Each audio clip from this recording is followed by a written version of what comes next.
Hi,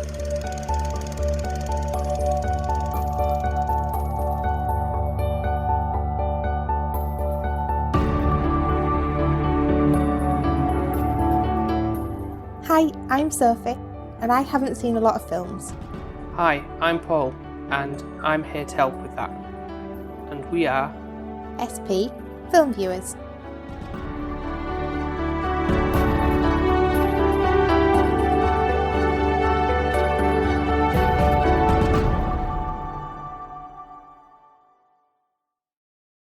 So I've managed to squeeze in a horror film for the Christmas period. Don't look so happy with yourself. Why shouldn't I be? I didn't get a say in this. I'm not watching it. Oh, come on. Just because you didn't get Halloween this year. You got a wife instead. Yeah, that's true. You should be grateful. I am grateful, but also want your opinion on this film. Don't say that. You don't. You just want to scare me. Maybe a tad, but not That's like... not really Christmassy though, is it? That's not what Christmas is about, Paul. Does it have a Christmas message? I mean, it's sort of... Well, it's set around the festive period. It's actually set. It's not Is it just like Die Hard and it's like a load of No. You'd actually say there's a lot more to it in terms of Christmas setting. Santa bad. No. Okay. Do people die? Well, it's horror, so yes. This is where I think Christmas, like Die Hard, they die and people get hurt. That's in the title. It's not Christmas, is it? Oh, Happy Christmas. Unconventional. It's a load of rubbish. Go on then, tell me about this shit film that I'm not going to like and I'm going to be scoring low. So the film is called Black Christmas from 1974. Just old. It's an old film. So it can't be that scary then. You might find some similarities with Halloween, and obviously this predates Halloween by a little while, so there's obviously a lot of themes and ideas taken from that, so you would say there's probably like this kind of the birth of the slasher genre of horror films. You're looking at me like bemused, puzzled, I don't know what that face is. You just said Halloween. We're doing Christmas special, Paul. We didn't have a Halloween special this year.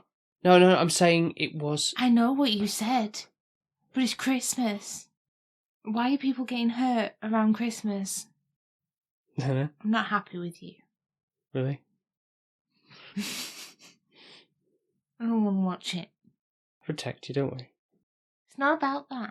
You're meant to watch a Christmas film and feel fluffy inside, not feel like somebody's going to come and kill you. That'd be every other Christmas film then, wouldn't it?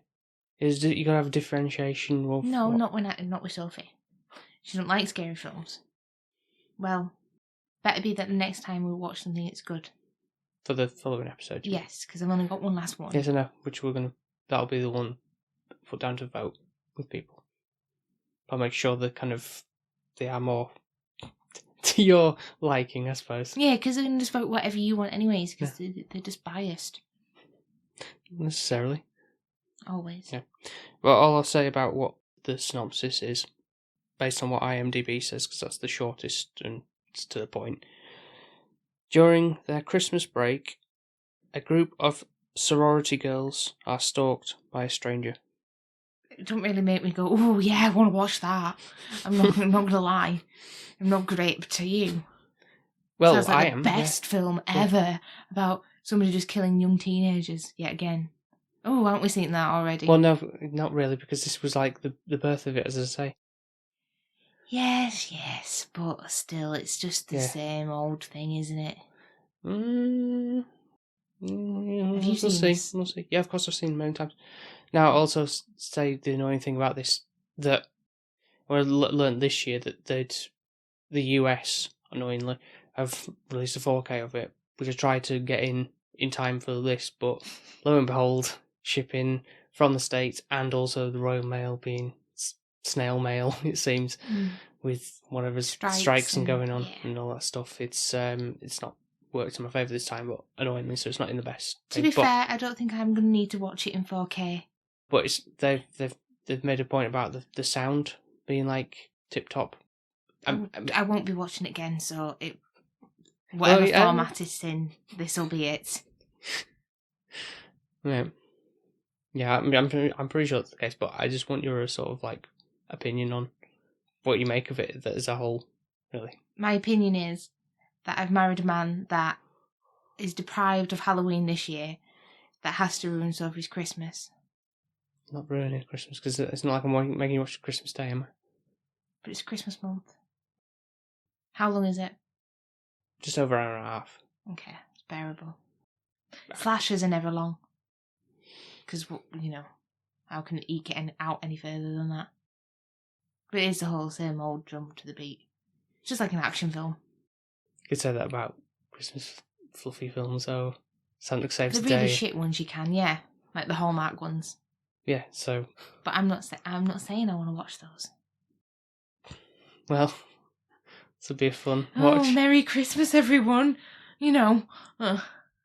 Exactly. So, we'll be back soon with Sophie's thoughts.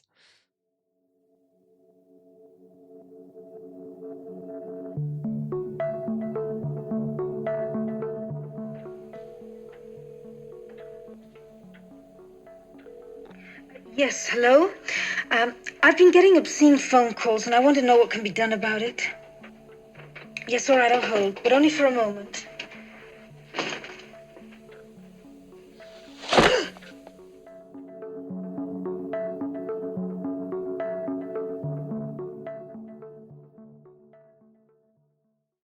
Ho, ho, ho, shit. Yeah, it was shit. That's just your opinion. And that's why we do this. Ooh, I feel like I'm there. I'm sassed up now. I'm proud of myself. If I don't do another... I wouldn't expect anything less for you from this, to be fair. I wasn't going to expect you to be going, having seen this, all happy, clappy, and like, yeah, that was... Well, no, and that's the bit that disappoints me, because we just wasted an episode where Christmas is meant to be special, exciting, magical, and now you've made me grumpy. It's not what Christmas is about. Well, no, but it's a we change. have to be diverse and different, and you missed out on Halloween, and this was pretty much a slasher film. The only thing about it that was Christmas was those decorations and some carol singers. Apart from that, it wasn't Christmas. No, I told you it was going in. It wasn't. There's going to be like the true meaning of Christmas is like every other cliche Hallmark, and then slightly above that with the more mainstream ones. But I don't really think I learned anything from this film apart from lock your front doors. Safety first, and don't have a trellis up your house. It's a free ladder. Yeah, to climb above. Pretty much. Yeah. And check your attic for a strange man, which I have a strange man in my attic, but he's my husband, so it's okay. I'm not a strange man if you married me. You are strange. Because you strange, I like films like this. Yeah. So it didn't leave me feeling very happy or Christmassy or anything like that. And I did, when I went to the toilet at 5 o'clock, go, Paul, I've got to go to the toilet. So I did something for you then. It made you... It's kind of gives you the chills of being scared. Yeah, because I thought because the worst thing about it is, yet again, it's somebody being in your house. That's the bit that's scary. Like, your home is meant to be your safe space. Sanctuary, yeah. Like, getting killed outside doesn't seem scary, but it's not as scary as being murdered in your own home, is it? No, I suppose, because you let your guard down, don't you? Like you say. Yeah. You don't think... You expect nothing. No. From that, no. And it just creeps me out, because we used to live in an old kind of terraced house. Yeah. And not that we had trellis or anything like that, but it was like one of this eerie kind of houses, and we had an attic, and I used to always think somebody was up there, and it's a converted attic as well. But I used to think somebody could come through the back door, just go up the back stairs. What do you mean there wasn't back stairs, was there? There was just the stairs up to the landing. But that was like your back door was literally just near the stairs. Yes, that other part of the stairs where, if they wanted to sneak through, hide up there, and then someone coming to bed into any of the other rooms on the landing, they could, I get you, yeah. No, I can understand that, yeah. And we did have that cellar that was really dark and... Yeah, touch wood, this house feels a lot more safe, and I know we've got only one front door, so if there's a fire, we'd burn to death, probably. We just throw ourselves out the window. Yeah, instead. there's only one entrance for somebody to come in. But I think that it did definitely make me feel uneasy, and the phone calls they were getting, it was just creepy. It just really, it was creepy. I think actually it was scarier to me than Halloween was. Yeah, I totally agree, and I suppose coming from a woman's perspective as well, that level of creepiness is ramped up a little bit more because obviously it's a bit more like obviously like vulgar dialogue that's going. He's on the phone initially and stuff, and it's kind of if women are in films portrayed as being like the more vulnerable ones and stuff 100%, like that. But and we are more. It is the men that kind of cause the issues normally and want to take advantage of a woman, I guess. But within Halloween, I feel like he was a better person because he was always killing people who were being a bit rampant, and like his sister who had sex, then he killed her. He felt like he was more judging people from like a kind of maybe a religious view or something. Yeah, I get what you're saying there. Whereas this was a creepy kind of guy that was preying on young women. Yes, and it's quite interesting the fact that slasher films like this and the ones that follow on from that have a final girl, generally. Yeah, and I got this wrong. Yeah, and Jess, who's like the British one, who she's the final girl, but she has obviously her storyline is that she's had sex out of wedlock and she's wanted to abort a baby. Now, in normal slasher films following on from this, like say Halloween or any other slew of other horror She'd films, be dead. slasher films, yeah, sure, because you had sex. Yeah, I saw you having sex or whatever, then you're bumped off, really. So that's kind of interesting. The fact that that wasn't the case, and all these other girls who, well, they probably have done, to be fair, but they seem more innocent though, don't they? Yeah. There's only Barb that you think, yeah, okay, she's like a floozy and she's slept around, but also she's sassy. So initially when I saw her, I was thinking maybe she's like the lead in Halloween because she's got a strong head about her. Yeah. And she's quite that bold character that you think, oh, well, maybe she's going to be your final girl. Yeah. And then I went, oh, before I knew Jess was pregnant, I was like, oh, Jess seems more prim and proper. Maybe they're going to go down that route. Yeah. And it's going to be Jess. And then she was pregnant. And I was like, oh, I don't know now. So then I was thinking, oh, is it going to be the book girl? Like, I don't even know what her name was now. You know, the geeky one with the glasses. Oh, she's called Phil or Phyllis. Oh, yeah. So I was like, I'm thinking, really? Because if that's the case, you'd have thought we'd have seen a lot more of her throughout the film. Yeah. Those are the mainstay characters. Other than Claire Harrison, who's like the first one bumped off, they all have kind of like something about them. So they're not quite as disposable as, again, say, something in these later slasher films where it's kind of just like, oh, they're having a shower, let's be exploitative of that with the camera work and show, oh, we're getting naked and a guy's like looking in or whatever. They've got more about them. As the characters are built strong up. Characters, yeah, to a point where you do care about them and you feel really kind of bad for them that they get bumped off for no particular reason. Obviously Claire not so much because she's kind of wanting to go home for Christmas for her family. She's kind of left her friends a little bit out in the lurch, I think, a little bit. Yeah. So you kind of think, oh, maybe she's going to get bumped off, but you don't get much of a chance, bless her, to really gel too much. But like the rest of them, you kind of sympathise with them and the story that they've got. But still, it's just creepy. And that's what the film is going for. I think that's right. A really effective slasher film. And the added creepers, I know it's like, well, why is it the whole Christmas element? But because it's like a cold winter's tale almost. And it's like throughout the film when it's in there, especially in those quiet moments, there's not the piano, ding, like tension music. You can hear like the wind blowing and everything. And it's just like, you know, like really like isolated and like the chilling. fire Crackling. Yeah. All that kind of stuff. It's really good. I wouldn't say I'm going to watch this ever again at Christmas or ever again, to be honest. It's not something that I would really want to go back to just because of how it made me feel. I was uncomfortable, I guess. And the fact that at the end it's like Halloween, yet again, is still out there. There could be another film that, you know... I'm glad there wasn't, because I think that would kind of ruin it. But that, they could just carry on doing the same...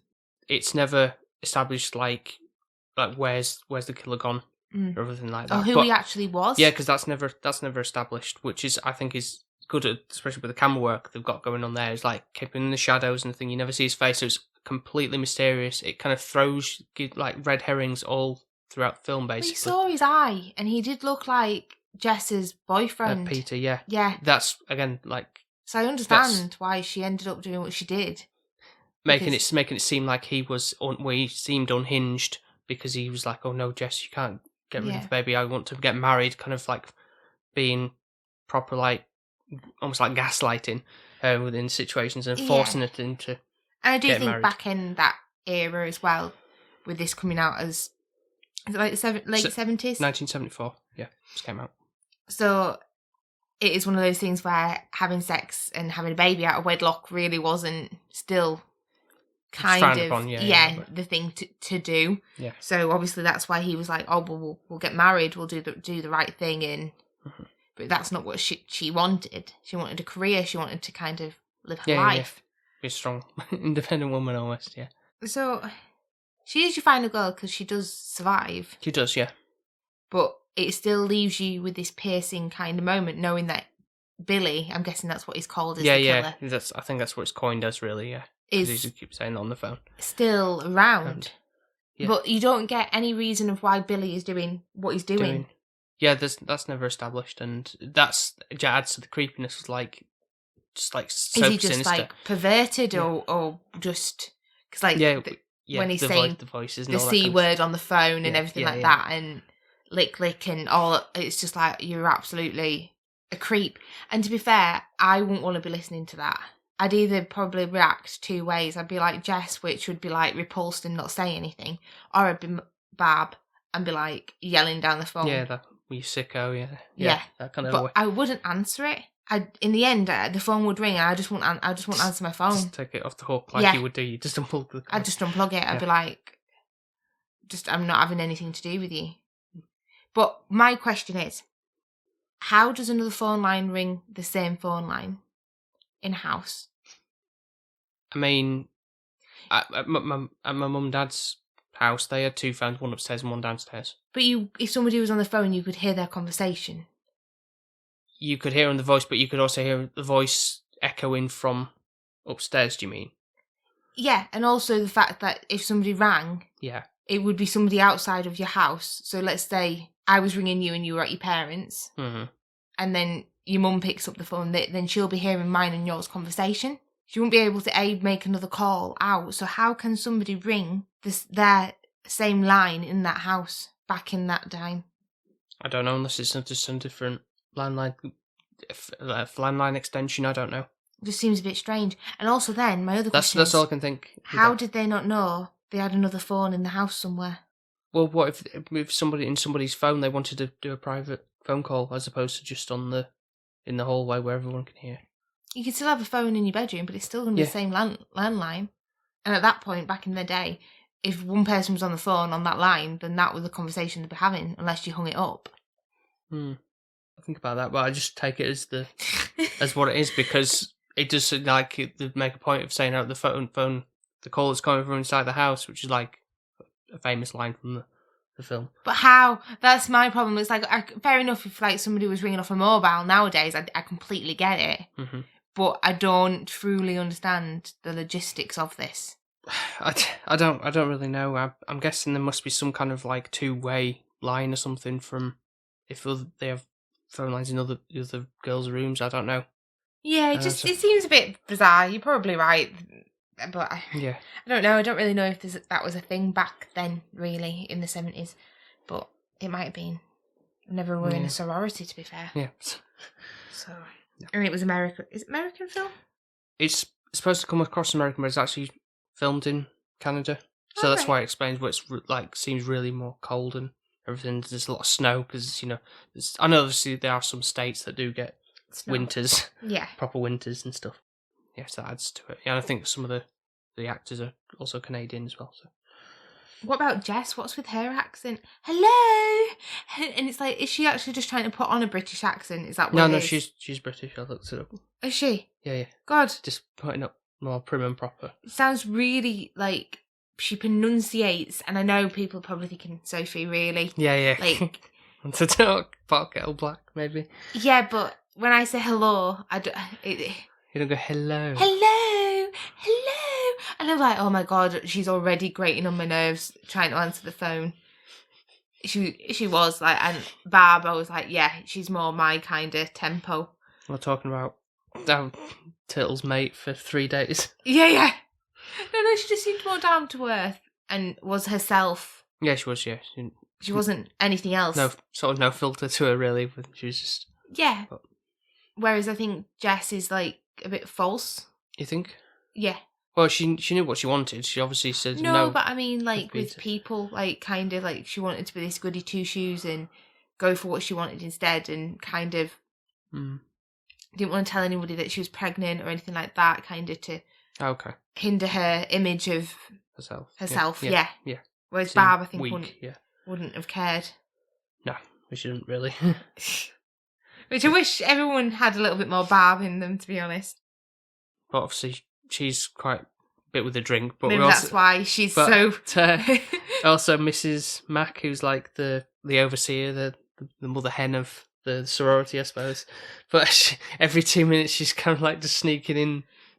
She's got an alcohol problem. Into the going to the bookshelf, opening it up, and there's like a sherry hidden in there, and then the bathroom, and the bathroom one made me feel a bit. To be fair, it was like, really, there's boundaries there.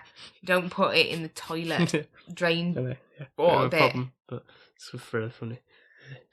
So she's quite a character, yeah, and she's trying to keep a good image of the place when Claire's father, Mr. Harrison, comes along and is like, he's a bit worried about what kind of sorority she's in at, and Claire's room is like got posters which kind of like seem like of a like sexual nature, basically. Pretty much. And Mrs. Max like covering the posters up as he's going round, and because she's trying to make a peace sign out of two people laying in a circle. Yeah.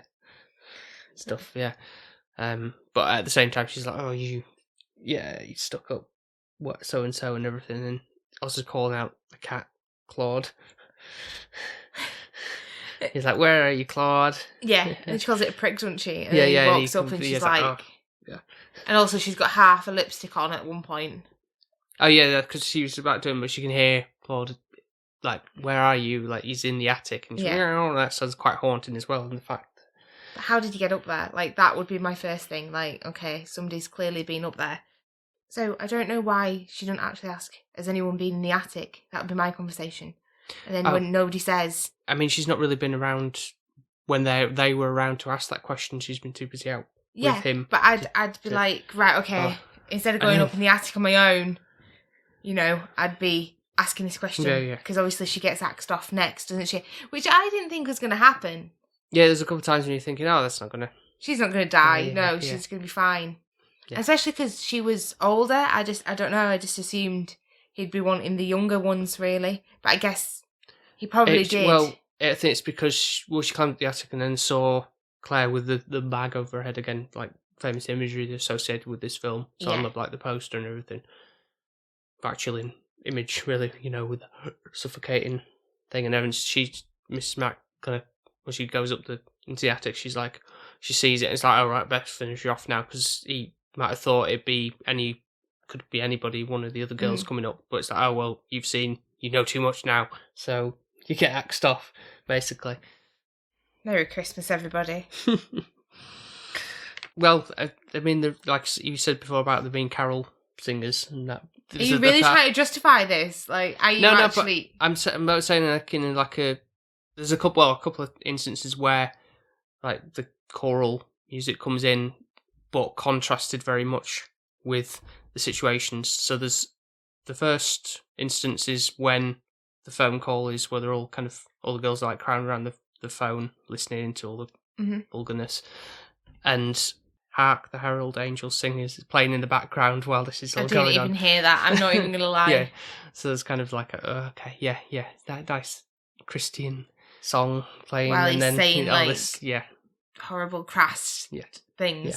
But then later on, when Barb is also axed off in quite effective, like, Slasher cuts. way. Yeah. Again, not to be fair, the film doesn't really show a great deal of, like, over the top guts being pulled out or anything. Again, it's not showing, but I think that's more effective in a way, especially like how he's not really revealed.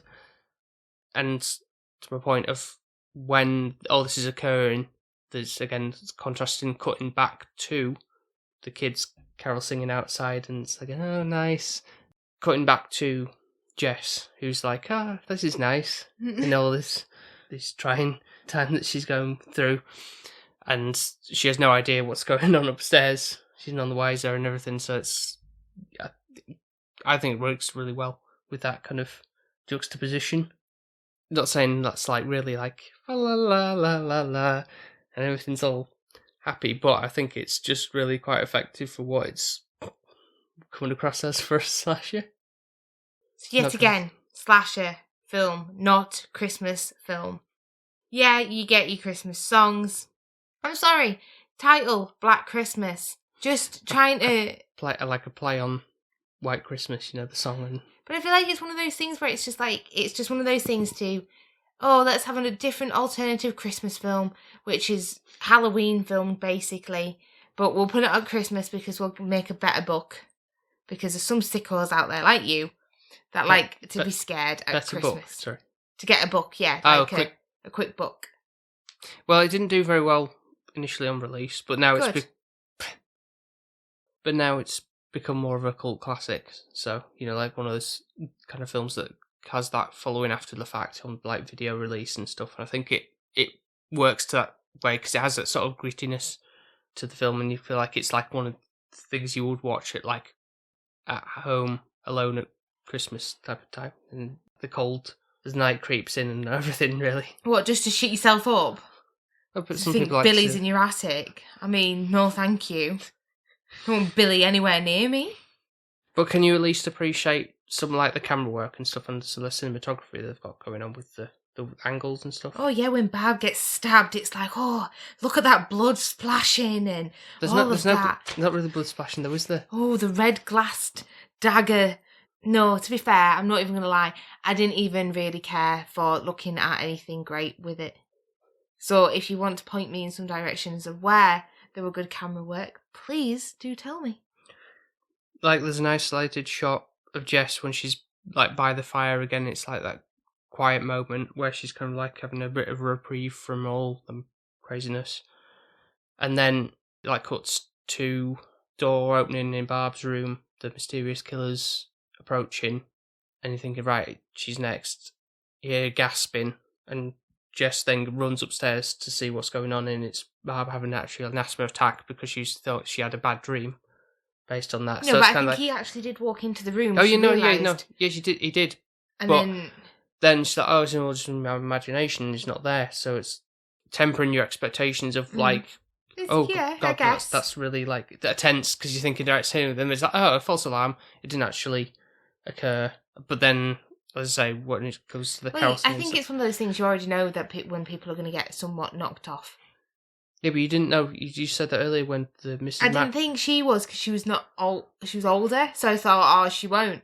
But then when Barb, it was like, I didn't think Barb. I thought she would have. I was disappointed, to be fair, because she was quite a sassy character. I don't know if it's because she was drunk at this point. Yeah, she tired. Yes, I thought she would have fought her own a little bit more. No, but against the vulnerableness of having someone looming over you with a pointy object. Yeah, but I was waiting for her to like hold a hand on it and say that he couldn't, but she just basically died, and it was like, okay, great, no fight or anything. To be fair, there wasn't really much. Really, it was just more the eeriness and the waiting, and I think that's what Blair Witch gave me the heebie-jeebies, because it was more the anticipation than it was the actual outcome. I think that's what the film's going for, really, with not just go, oh, there's the killer. I mean, like Halloween, obviously he had the mask on, it's mysterious and all that and stuff, but he's still chilling because he's not speaking, he's not going... He's lurking in the shadows and he's still... And I think as well what's better with that is it's not as chilling because he's not staying in one person's house. He's moving about. He's moving about. So it's not like it's not unsafe, whereas they are literally unsafe in their own home. Although they don't quite know that, do they? Because No, to be fair, it's kind of like picking them off when it's quiet because so don't obviously be home alone. Basically, at Christmas, that's what this movie's telling you, because you'll die. Paul's face. I'm sorry. You can try all you want. No, Sweets, no. But you're not going to convince me I'm on not this going to one. convince you for. You're not. It's not going to happen. Sadly. What about the comedy element with the like somewhat buffoon of a police officer Nash who doesn't when Barb gives her the extension for the sorority house, which is she tells him it's fellatio 20880, and he's like, what? As if he is this some kind of joke, but he literally thinks like fellatio is the new extension. But I didn't even get that, because what are the extensions like? I don't know what that. I don't know if that's like the like an area code. 07 thing or something like that. I don't know if what is for the States, but so that kind of went over my head. And to be fair, but I meant for more later on when his superior officers what's this and then they're all having a little chuckle. I think it's more when Nash doesn't know. It's like, oh, it's something dirty, isn't it? I think for me that one kind of wasn't as funny, but more when he was trying to tell Jess to get out of the house and he was trying to be professional. Yeah, and then failing at that. Yeah. Yeah, and then it was more like, just get out of the house, will you? The killer's in the house. And it's like he was not meant to have done that. I know. Yeah. And that's when obviously I think don't go upstairs and then, but why the hell does she? I know she's got friends up there, but at the same time, if you're shouting them and they're not coming, there's clearly a bad sign, isn't it? Yeah, I know that is the kind of the tried and true scenario with those horror films. It's like, why are you going to investigate if you any sense you would just get out of the house? But again, curiosity kills the cat. Essentially, with that, she just survives. Obviously, she goes up and has a look, and then that was a bit like the Halloween as well. Actually, obviously this was before Halloween, but where she opens the bedroom door and the body's piled on the bed and it's kind of cut to that and everything. And then they're going down to the basement and then there's someone lurking around and it seems to be that you think, oh, it was Peter all along because there's all these telltale signs. Even the close-up of the eye in the bedroom looked like him, but bloodshot. And yeah, but you said that was really, you find that really terrifying. You're like the food, everything, yeah. Yeah, I'd have poked him though right there and then in the eye with my dagger. Yeah. Literally, that's what I'd have done. Mm-hmm. I'd have been like, yeah, you can be blind. I wouldn't have. Well, I would say that's what they tried to do with Michael Myers, but that didn't stop him. True. He just carries on. Well, I feel like this guy's not as greatly strong as Michael Myers, to be fair.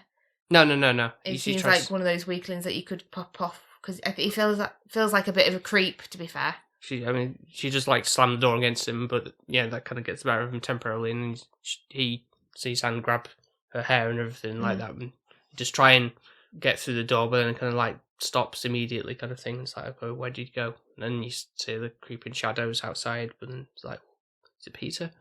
And he happens to come down, like, what were you doing down here, Jess? And it's like, yeah, you kind of thinking, oh, it must be you, must be you, but then I knew it wasn't. Killer's still at large, yeah.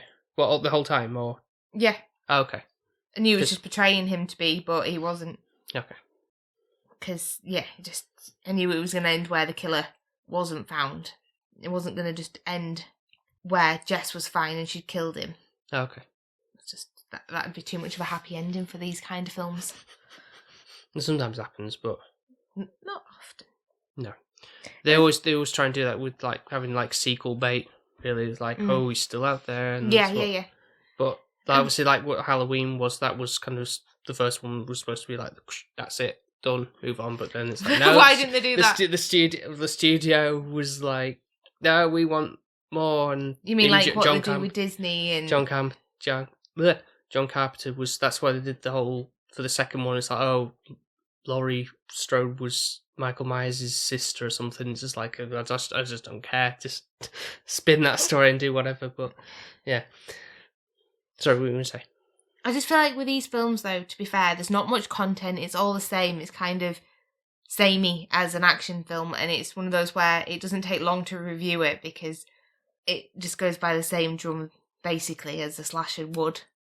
Well, I don't see it as that way because I think I kind of grown a more appreciation for it than I do like Halloween now. I've kind of grown to like that, but I kind of like Grown to like it. No, don't force yourself, Paul. You know it's fine. You don't have to like them. No, I don't mean that. I don't mean that way because of it being like the whole Halloween classic that it is. It's like some of the mainstream films you tend to see more than maybe your indie art house ones and stuff. And so that's kind of like over the years, obviously I didn't see that from like when it was out or anything, obviously. I wasn't born. But, like it took a while for me to get hold of a copy or whatever and see it properly. And then as the years have gone on, it's like, oh yeah, this is actually really good. I like the way this is done. And obviously as I've grown up, and now my tastes have changed and how I perceived stuff, sort of like Black Christmas here, where I was at a point when I was liking that and seeing like the use of camera angles and the tension and the music and all the cinematography and stuff. It's ticks all the boxes for me of what it does. So there's that appreciation for it, and for me as a Christmas film, a Christmas themed film rather, should I say, it's one that I enjoy. Well, next time you can enjoy it by yourself. Yeah. I've watched the 4K by myself and be even better next time. I don't even give a shit if it's in 4K or not. It's not a Christmas film. The sound was bad, it was poor, and it was grainy, to be fair, what we watched, so it probably will be better, but I'm not rewatching it in 4K. I've seen it, and to be fair, it probably won't scare me this time. Probably not, because I know what's coming now, so I'll be alright. Okay.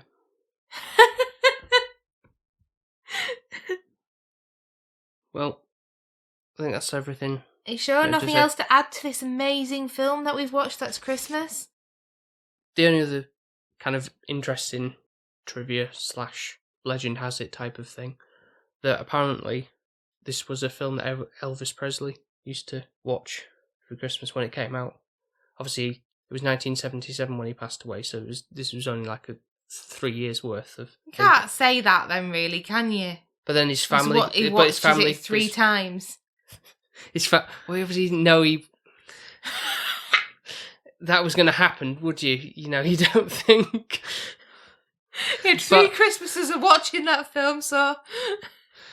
But his family continued to watch it, I guess, as like a tribute legacy of that. This is a legend, but there was an IMDb anyway. Thanks for that, Paul. The King approved. I've not really been a big fan of Elvis Presley, to be fair, either, so. All right. Well, you're clearly not a big fan of this. What would you give the final score? Why are you laughing? Just, I don't know what to. It's a very gauge of how high or low the bar is for this, for you. First of all, it's not a Christmas film. It never is, it never was. Anything that says it's a Christmas film and just throws a tree in and can't be asked is not a Christmas film. Yet again, I will say, Die Hard is not a Christmas film. Disney, you apparently have put it on as your Christmas movie selection. Mm-hmm. You need shootings. Whoever has decided that is allowed, they're off the rocker. Just because it's got a decoration in it doesn't mean it's Christmas. There's been plenty of films where you've said, oh, this must be a Christmas film because it's... Serendipity is a Christmas film. It starts at Christmas, it ends at Christmas. Die Hard is set around Christmas. That takes all place at Christmas. So therefore... Serendipity has a meaning and a moral and a lesson. Die Hard is an action film that you can watch. What was the meaning of Christmas in Serendipity? Actually kidding me. What, they went to go and get some gloves? No, it's the fact of everything being left to fate with love and romance, and it had that moral of actually you could cross past at any time. Yeah, but that could be any point. That doesn't have to be Christmas. Could. No. But it made it magical because it was Christmas. No, that you Die Hard, though. Die Hard could be any time where some terrorists decide to bomb a building. Just because it's based at Christmas time, it could be any time. It's the same thing you're saying there. It could be set in Easter time, and then it could be an Easter film. The Easter Bunny could come out. Yeah, I know. I know you're saying like with that, but there's clearly enough people who would deem it as Anyways. that, so I think you're outvoted there massively. Don't just nod like, yes, Sophie, I'm right. No, I'm just waiting for your score now. Okay. So the film itself is getting a point deducted already just for the fact that it thinks it's Christmas and it can put Black Christmas as its title. It did. So. And pretend it's a Christmas film. So it's getting a mark down for that already. Be a slasher film and be around Halloween. Great. Doing your purpose. You are now a slasher Halloween film. Mm-hmm. It would probably get a higher mark if that's what it was going for from me, because that's what its job is. Yep. So, yet again, not a Christmas film. Don't pretend you're a Christmas film. It does have a chill to it, which, yet again, I can't really say I want to mark it high for because it made me feel uncomfortable. Billy is creepy. He's a sex Done its pest. job then. And I didn't feel comfortable and I got up at 5 o'clock and couldn't go to the toilet. Also, I just don't really like these kind of films. And after watching some of them, to be fair, they're all the same. Not much difference. Everyone dies apart from one person. And the killer normally is still alive. And that's how it ends, really. I find it more interesting if that wasn't the case and everybody died. Or that the killer died. And then you know that's the end of it. So, like, for example, Chainsaw Massacre, I feel like... Did the killer die in that? Or did she... She just got away again, didn't she? Yeah, she Got just got away. Yeah. Yeah, same But kind of principle. in the early days, that was the starting point for these things, and obviously it's like I say, it's gone on to developed to some extent from what you see now. So yeah, but you got to think obviously pioneering what seems the norm really is what you think. But anyway, come. So all in all, yeah, you got some good characters. Barb is fantastic, even though she's an alcoholic. Jess is a bit annoying, and actually you kind of think maybe she should die. Because, like you said, she's pregnant and she's out of wedlock and everything. It's quite small as a film and it doesn't last long, but it just gives you a chill and a piercing kind of feeling. And the only reason why I'm going to score it this low is just because it's a Christmas special that we're doing. Okay. So it's a 4. And that's being generous. Okay. So, come on then, Christmas cheermeister. Sucking the life out of Christmas for me. What is your score? Can you guess? Be 10 probably, and then I'm going to absolutely twat you in my book. It better not be a 10. Are you actually kidding me? It's 10. No. Yes. I actually want to tell you to F off right now. Is that just because, it's a good Christmas film, so it gets an extra point for being a slasher film, but it's Christmas? What makes it 10 worthy?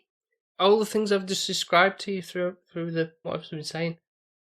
The atmosphere, the camera work, what it set the groundwork for, and everything it's got going on for it. Which I've just said. Just wanted to wind you. I disagree with you. Shining is 10, and I agree that is a good place to have it. Yeah. This is an 8. That should be an 8 in your book. Sorry, I'm not telling you how to score, but...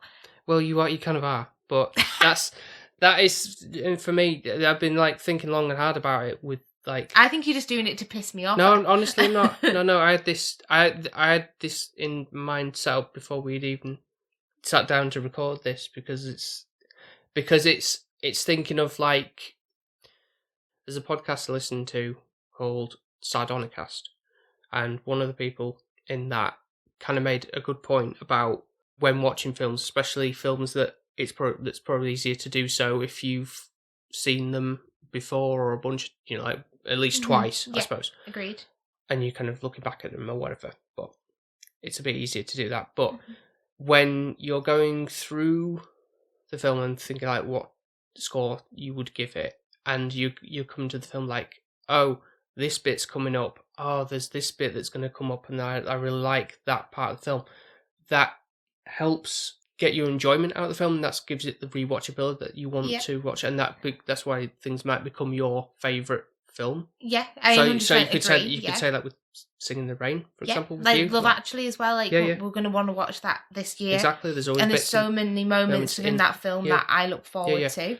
So which moment in this film then do you look forward to seeing? Is it Barb getting stabbed with a glass spear in her heart, or is it the him climbing up a trellis with a phone to connect to the phone line. Is it the carol singers? Is it that? What? Well, that's that the bit? same thing, and like things like that. Yeah, it's just because it's got the bits where like, oh, when's the phone call coming next? What's he going to say this time? That's where how's the tension going to build? Who's going to get knocked off next? That kind of thing. That's always like You're just sick and twisted. So again, you could apply it to The Shining, for example, with the. I don't know what's wrong with you. Why are your top 10 things scary and horrifically not nice when you're such a nice person? But then you've got things like Little Shop of Horrors, and that's kind of subtweeted. But then La La Land and Singing in the Rain are in there. So La La Land's and just Eternal Sunshine of the Spotless Mind. Yeah, that one's good.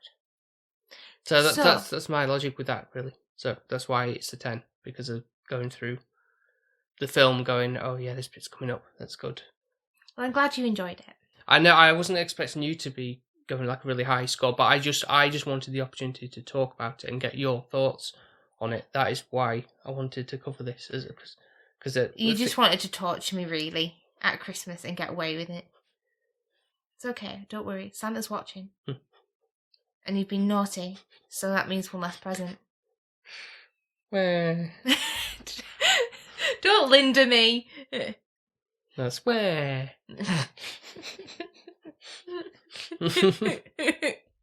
Bob's Burgers reference again. Obsessed. Okay, so moving on from this one now. I'm going to forget about it and put it in the bin in my little head, you know, like the little basket on a computer. Recycle bin. Yeah. Empty it. Yeah, it's swiftly. gone. Yeah. Going to forget about that. Next time there will be a vote, but I will make sure they are more leaning towards your Christmas. Please do, things because it's the with- last one. Yeah, no, I understand. I appreciate that, and I say I wanted to just do this one because of it being something that I wanted your honest opinion on. And how did you feel about my honest opinion? I don't know what I was expecting. I wasn't expecting you to be like, that's great, fantastic. No. Yeah, but just sort of a sort of female perspective on the situation. It's creepy. Yeah. But nevertheless, I'll put in some choices that are more like either mean Christmas, or they'll have Santa in or something along those lines. So that should tick your boxes for what to enjoy. So I'll make I sure. appreciate it. I do. Yeah. And this will be extended to Twitter and Instagram probably, but obviously join the Patreon to be part of the family and get a say as well. And to be fair, we will be probably more swayed by our patrons because, they know what they're on about and they really enjoy listening to us. Yep. So if you do ever want to be voting or anything like that. In future episodes. Yep. Yeah. So those patrons I'll mention are Mark from 100 Things We Learned from Film and Ben from Film Vloggers. Both very good movie review podcasts, so go and check them out. And to join our Patreon, you do so by going to patreon.com/SB Film Viewers, all one word. And if you would like to check out some of our other episodes, some that are a bit more festive, that are more of Sophie's. Like Love Actually we did. Yeah. There's even Last Christmas, The Grinch, all those goodness things, compared to this one. Then go listen to them instead. And you can do so over on Apple Podcasts, Spotify, Podbean, and wherever else you might get your podcasts from. And if you want to follow us on Instagram, social media, Twitter, all that jazz, and TikTok, then you can do that. Obviously, it will be posted on Black Christmas because Paul will just want to rattle my cage, and since he's in charge of all of this, it will definitely be out there. But just ignore it. It's fine. Just look at the Christmas spirited stuff. So if you want to find us, that is, you can search for us under the handle SP_Film Viewers, and all that good stuff will be there. Yep. And everything that Paul buys. Yeah. And finally, if you would like to give us a nice 5-star review, you can do so over on Apple Podcasts, Podchaser, and anywhere else they do the scoring system. Well, I'd just like to thank anyone who has suffered through this episode and hopefully you've been able to get a little bit of Christmas spirit and enjoyment for it. I'm sorry I've been a Grinch. He's made me that way. The Grinch. But don't worry. Christmas spirit is coming next week. Hopefully we'll have a really good Christmas one. Because it's down to you guys. And sort of down to me to pick what those are, but yeah. No as I pressure say. now. Yeah. I might divorce you by the end of the year if you don't give me a good Christmas one. Okay. Well, He didn't seem phased, did he? I'm not too worried. Okay. Yeah. Can't tell me off too much for what might come of it, but I'm pretty confident that it's going to be fine. Okay. Yeah, don't worry. Don't worry your pretty little head. Right. Thank you very much for listening to this episode, and we will speak to you next time. Speak to you next time. Bye-bye. Bye. Bye. Bye. Bye. Bye. Bye.